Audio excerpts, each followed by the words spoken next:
For more on Russia's economic crisis and Putin's remarks, I'm now joined by Anton Fedyashin. He is the executive director of American University's Initiative for Russian Culture. He also teaches Russian, Soviet, and European history. First of all, let me ask you about this bear analogy. Pretty interesting, pretty descriptive. Also, this news conference I saw somewhere is about 4 hours. That's a test of endurance listening to that for that long.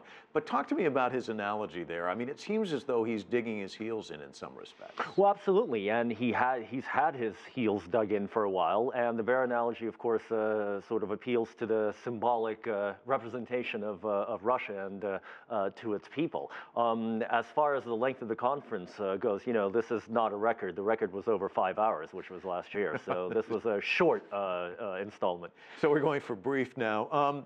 He says sanctions responsible for about 30% of Russia's economic crisis.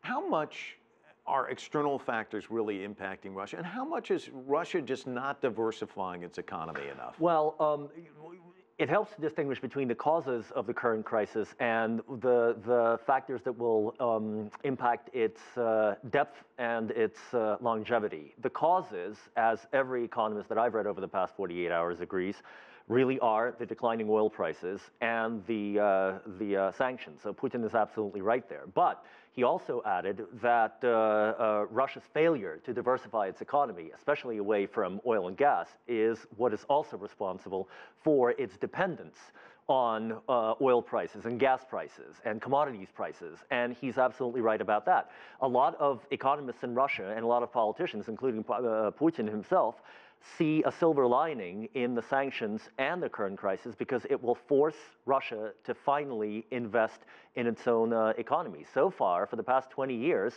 it's been too easy to import cheaper goods from abroad and to not invest in long-term projects in Russia. And we'll see how that goes. Well, let's talk about, you were talking about length and depth. Sanctions don't appear to be going away anytime soon. Of course, Obama has the option to go with more sanctions, says he's holding off on that at this stage. Oil and gas prices, I heard an economist say today that they're actually going to move lower. So when you look at that vice grip, how long is this likely to last, and where does that put the Russian people? They're going to have to tighten their belts, and he was absolutely clear about that today. Putin's mentioned 2 years until Russia bounces back. No one can possibly predict, including himself, how long this will take.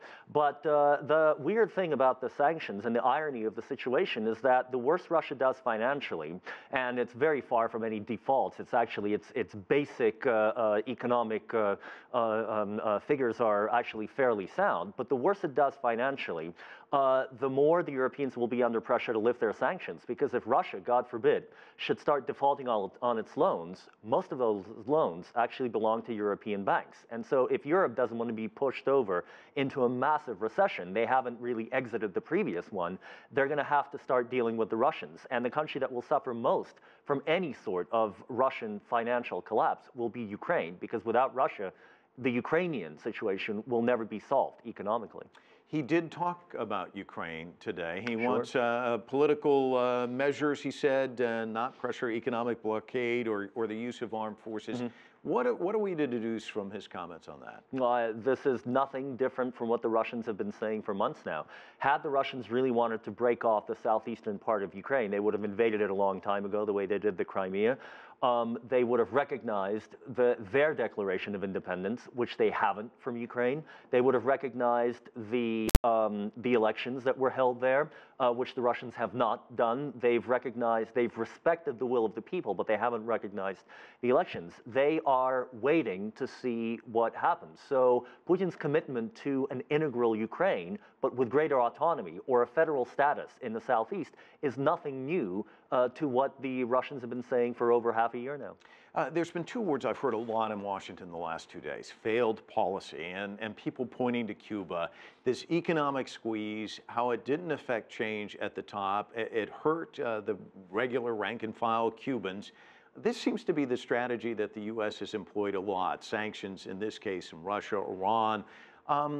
Do you think there needs to be a rethinking, a retooling of foreign policy when it comes to dealing with opponents out there for the United States?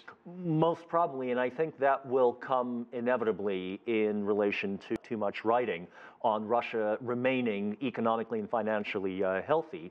And number two, from everything that we've seen so far, the sanctions have had the exact opposite effect of what they were intended to produce, which is to undermine Vladimir Putin's popularity. His approval ratings, despite the ruble's vagaries, are still in the low 80s, which is remarkable. Anton, always a pleasure having you in. Thanks so much for your insights.